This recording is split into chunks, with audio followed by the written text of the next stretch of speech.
karena akan membedah persoalan dan permasalahan sampah.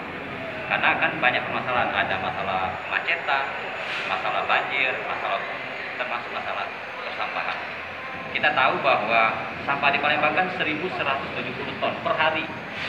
Kalau 1 bulan berarti 35.100 ton per 3 bulan, per 1 bulan. Artinya tugasnya Pak Kadin ini luar biasa. Maka dari itu harus didukung oleh sarana prasarananya, artinya ketersediaan mobilnya, sarana angkutan, termasuk sumber daya manusia, dan terakhir adalah masalah ketersediaan anggaran. Kalau Pak Alex ini sebagai Kadin tidak didukung oleh 3 hal itu, maka tidak optimal. Maka dari kita akan coba minta masukan dari forum Pomsek ini. Saya kira ini cukup bermanfaat bagi pemerintah kota.